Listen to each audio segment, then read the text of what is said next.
तो देखिए आज की इस वीडियो में हम राजनीतिक विज्ञान यानी पॉलिटिकल साइंस का ऑब्जेक्टिव क्लियर करेंगे चैप्टर 1 का। तो देखिए चैप्टर 1 है लोकतंत्र में सत्ता की साझेदारी। क्या है जी? लोकतंत्र में सत्ता की साझेदारी चैप्टर 1 है, इसका ऑब्जेक्टिव क्लियर करेंगे।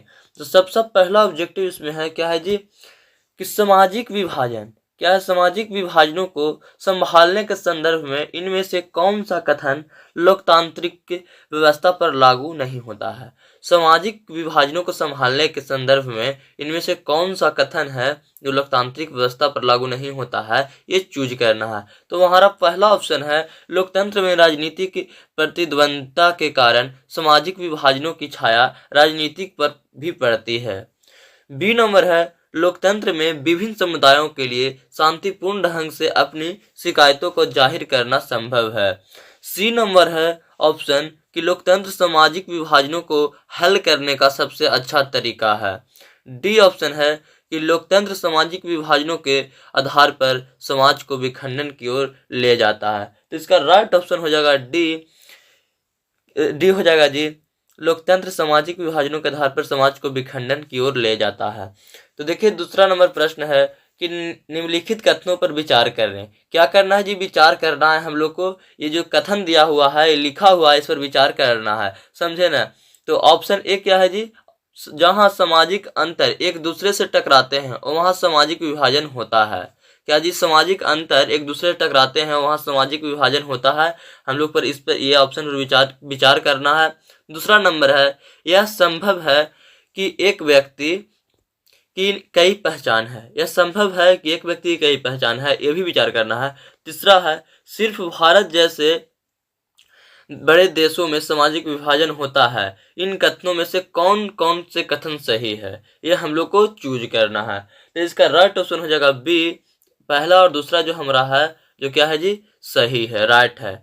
जहां सामाजिक अंतर एक दूसरे से टकराते हैं वहां सामाजिक विभाजन बढ़ते हैं, यह हमारा सही कथन है। यह दूसरा है यह संभव है कि एक व्यक्ति की कई पहचान भी हो सकते हैं, यह भी संभव है। तो मेरा पहला दूसरा हो जाएगा, जो राइट ऑप्शन हो जाएगा ऑप्शन बी।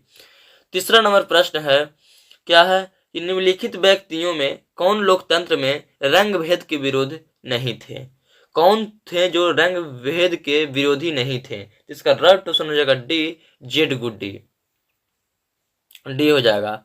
चौथा नंबर प्रश्न क्या है जी? निम्नलिखित का मिलान करें। ये सभी दिया हुआ है, उसको मिलान करना है, ठीक है। तो पाकिस्तान के क्या हो जाएगा? पाकिस्तान के हो जाएगा इस्लाम। ऑप्शन बी क्या हो जाएगा जी? बावला सही हो जाएगा। हिंदुस्तान के क्या हो जाएगा? हिंदुस्तान के हो जाएगा धर्मनिरपेक्ष हो जाएगा ना। इंग्लैंड के क्या हो जाएगा? प्रोटेस्टो हो जाएगा ना। प्रोटेस्टेंट हो जाएगा। ऑप्शन सा जो हो जाएगा उससे मिलान होगा इंग्लैंड को। तो देखिए यही हमारा क्या है? राइट है, मिलान।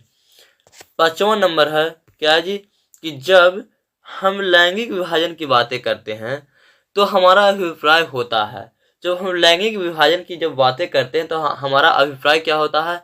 हमारा अभिप्राय इसका राइट ऑप्शन हो जाएगा समाज द्वारा स्त्रियों और पुरुषों को दी गई असमान भूमिका। इसका बी हो जाएगा, जो राइट ऑप्शन हो जाएगा। अब चलते हैं प्रश्न नंबर 6 की ओर। तो प्रश्न नंबर 6 जो हमारा है क्या है कि भारत में औरतों के लिए आरक्षण की व्यवस्था किस संस्था में है। तो भारत में औरतों के लिए जो आरक्षण की व्यवस्था जो कहाँ है ये हम लोग जान लीजिए। इसका राइट ऑप्शन डी हो जाएगा। पंचायती राज व्यवस्था में औरतों के लिए आरक्षण की व्यवस्था किया गया है। 7वां नंबर प्रश्न है कि सांप्रदायिक राजनीति के अर्थ से संबंधित निम्नलिखित कथनों पर गौर करें। सांप्रदायिक राजनीति किस आधार पर आधारित है? इसका राइट ऑप्शन हो जाएगा ए हो जाएगा। एक धर्म दूसरे से श्रेष्ठ है। एक धर्म है जो दूसरे से श्रेष्ठ है, ये सभी मानते हैं ना जी।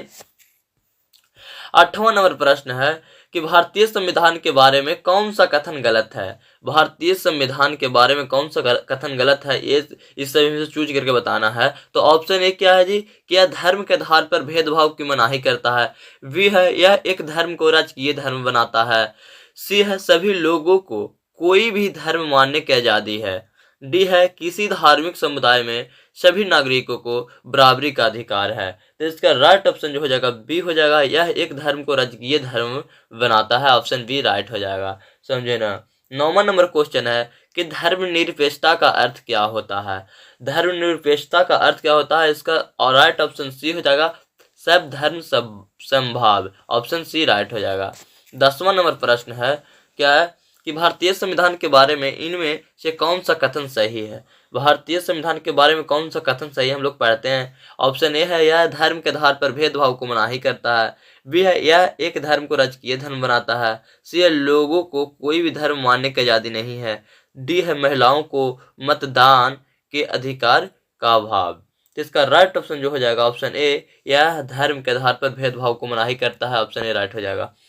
11 नंबर प्रश्न है, सांप्रदायिक राजनीति आधारित होती है। सांप्रदायिक राजनीति आधारित होती है, किस पर आधारित होती है जी, तो धर्म पर आधारित होती है, ऑप्शन ए राइट हो जाएगा। 12 नंबर प्रश्न मेरा है, क्या है कि लिच्छवी गणतंत्र भारत के किस राज्य में अवस्थित था। लिच्छवी गणतंत्र है जो भारत के किस राज्य में अवस्थित था, तो बिहार में। इसका राइट ऑप्शन हो जाएगा ए, तो ए में टिक लगा देते हैं। अब चलते हैं 13 नंबर प्रश्न की ओर। क्या जी, 13 नंबर प्रश्न 13 नंबर मेरा प्रश्न है कि धर्म को राजनीतिक से अलग नहीं किया जा सकता है, यह किसने कहा था। धर्म को है जो राजनीतिक से अलग नहीं किया जा सकता है, ये महात्मा गांधी जी ने कहे थे, ऑप्शन ए राइट हो जाएगा। 14 नंबर प्रश्न है कि कृषि कार्य में महिलाओं की भागीदारी है, तो कृषि कार्य में महिलाओं की भागीदारी 40% है, तो ऑप्शन बी राइट हो जाएगा। तो चलिए इस 14 नंबर प्रश्न से हम लोग चैप्टर नंबर 1 को भी ऑब्जेक्टिव को समाप्त करते हैं। तो फिर मिलेंगे अगले नए वीडियो के साथ, तब तक के लिए जय हिंद। आप मेरे चैनल एमए क्लासेस को सब्सक्राइब कर लीजिए, बेल आइकन को दबा लीजिए, सब्जेक्टिव सबसे पहले आप तक पहुंचे।